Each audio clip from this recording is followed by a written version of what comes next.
Hello guys.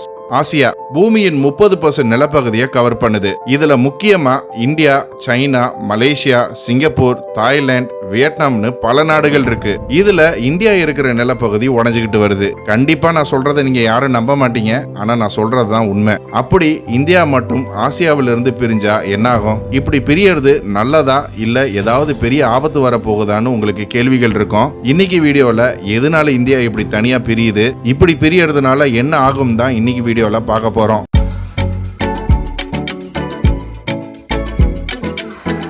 இந்த video ரொம்பவே இன்ஃபர்மேட்டிவா இருக்கும். ஸோ தொடர்ந்து கடைசி வரைக்கும் பாருங்க. புது வியூவர்ஸ் நம்ம சேனல் என்ன சப்ஸ்கிரைப் பண்ணலைன்னா இமிடியேட்டா சப்ஸ்கிரைப் பண்ணுங்க. பக்கத்துல இருக்க பெல் ஐக்கனையும் பிரஸ் பண்ணுங்க. அப்பதான் நம்ம போடுற புது வீடியோஸ் உங்களுக்கு நோட்டிஃபை ஆகும். பூமியில மொத்தம் 7 கண்டங்கள், அதாவது கான்டினென்ட்ஸ் இருக்குன்னு நம்ம எல்லாருக்குமே தெரியும். ஆனா 300 மில்லியன் ஆண்டுகளுக்கு முன்னாடி இந்த பூமியில இருந்த எல்லா கான்டினென்ட்ஸும் ஒரே கான்டினென்ட்டாக இருந்தது. இப்படி ஒரே நிலமாக இருந்தாலும் அன்னில இருந்து இன்னைக்கு வரைக்கும் நிலத்துக்கு அடியில பல மாற்றங்கள் நடந்துகிட்டு தான் இருக்கு. கூடவே அதிக வெப்பமும் இருக்கு. நிலத்துக்கு அடியில இருக்கும் லாவா, மேக்மா எல்லாமே ஒரே இடத்துல இல்லாம நகர்ந்துகிட்டு இருக்கும் போது டெக்டானிக் பிளேட்ஸும் நகர்ந்து உருவாக்குறது தான் எரிமலை வெடிப்பும் நில அதிர்ச்சிகளும். பூமி உருவாகிய காலத்திலிருந்து இன்னைக்கு வரைக்கும் இந்த டெக்டானிக் பிளேட்ஸ் நகர்ந்துகிட்டே இருந்து உருவாக்கிய மிகப்பெரிய கான்டினென்ட்டுக்கு பேர் தான் பான்ஜியா. இதுக்கு அடுத்து நடந்த மிகப்பெரிய மாற்றத்துல கான்டினென்ட்ஸ் 2ஆக உடைந்தது. இப்போ இவ்வளவு எளிதா நீங்க பாக்குற இந்த இடமாற்றங்கள் எல்லாமே பலாயிரக்கணக்கான ஆண்டுகள் நடைபெற்ற மாற்றங்கள்.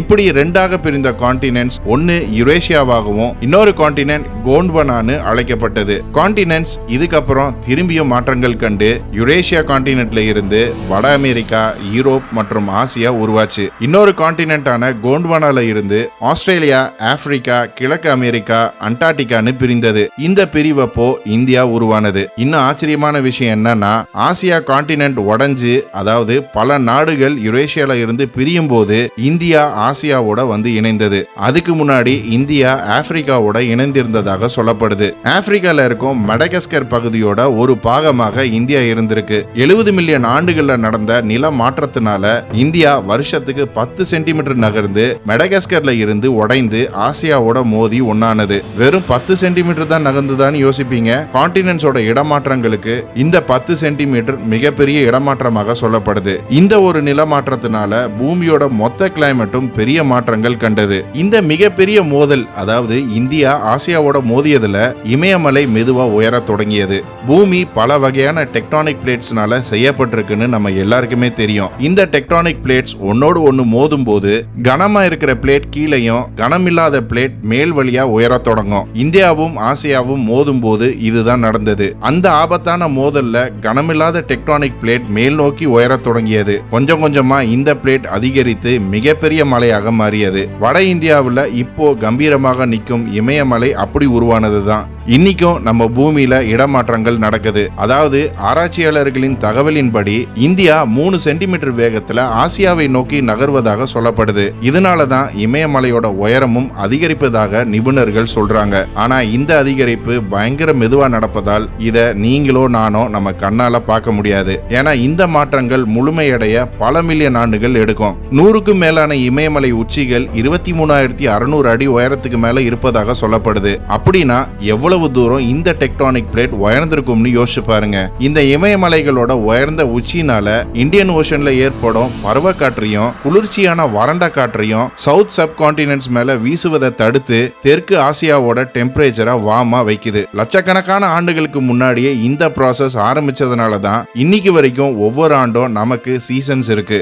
இந்தியாவிலையும் அதிக பனியோ இல்ல வெயிலோ பார்க்காம மெதுவான கிளைமேட்டை நம்ம என்ஜாய் பண்றோம். இல்லைன்னா ஆப்பிரிக்கால அடிக்கும் பயங்கரமான வெயில் நம்மளையும் போட்டு ஒரு வழி பண்ணியிருக்கோம். மோதல் மூலமா உருவான இமயமலையினால தான் இன்னைக்கும் மக்களுக்கு தேவையான தண்ணீர் கிடைக்குது. இமயமலையில இருக்கும் கங்கா, யமுனா, பிரம்மபுத்திரா நதிகள் இந்தியாக்குள்ள பாய்வதால இந்தியா மிகப்பெரிய விவசாய நாடாகவும் இருக்கு. இவ்வளவு முன்னேற்றத்துக்கும் இயற்கை கொடுத்த இந்த இமயமலை தான் காரணம். வங்காள டெல்டா உருவானதுக்கும் இமயமலையிலிருந்து வரும் நதிகள் ஒரு முக்கிய காரணம். ஆச்சரியமான விஷயம் என்னன்னா, இந்தியா இன்னும் ஆசியாக்குள்ள நகருது. நிலத்துக்கு அடியில உள்ள மண்டலம் மிக ஆபத்தான முறையில் முறையில இயங்குவதால் இந்த மாற்றங்கள் நடப்பதாக சொல்லப்படுது. சில விஞ்ஞானிகள் எதிர்காலத்துல இந்தியாவுக்கு நடுவுல நிலம் உடைந்து போகலாம்னு சொல்றாங்க.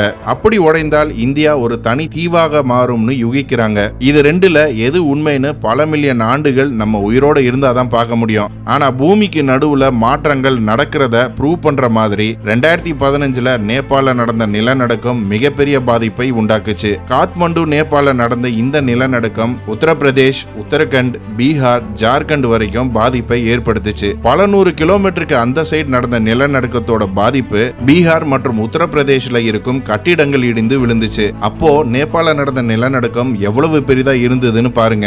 இதுக்கு காரணம் வேற என்ன? டெக்டானிக் பிளேட்ஸ்னால தான் உங்களுக்கும் புரிஞ்சிருக்கும். இந்தியாவோட நிலமும் ஆசியாவும் மோதிய இடம் இன்னைக்கும் பரபரப்பாக உள்ளதாகவும் எதிர்காலத்துல 2015 நடந்த நிலநடுக்கத்தை விட இன்னும் பயங்கரமான நிலநடுக்கங்களை எதிர்பார்த்து தயாரா இருக்கணும்னு சயின்டிஸ்ட் அவங்க ஆராய்ச்சியில சொல்லியிருக்காங்க.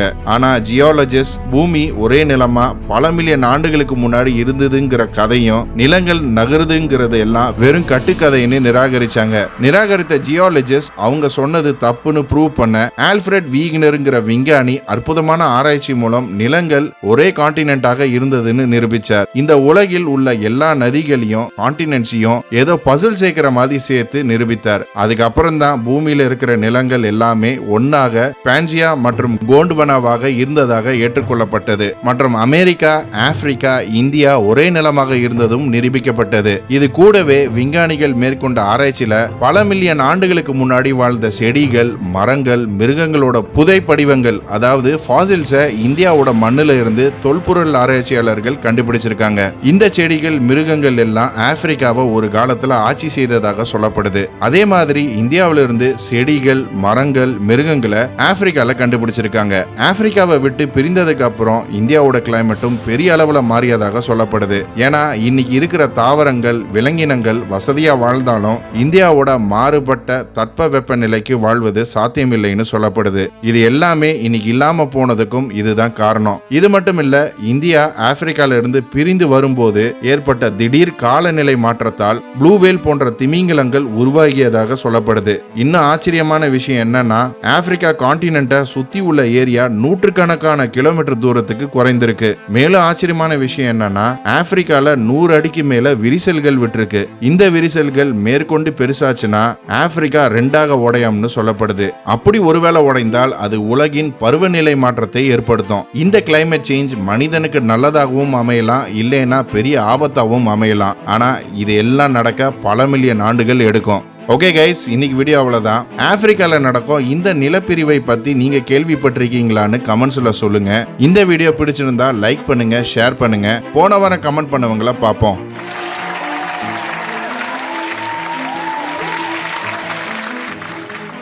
இன்னும் ஒரு இன்ட்ரெஸ்டிங்கான வீடியோவில் சந்திப்போம். மறக்காம நம்ம சேனலை சப்ஸ்கிரைப் பண்ணி உங்க ஆதரவை கொடுங்க. Until then, stay safe. Signing off. நன்றி.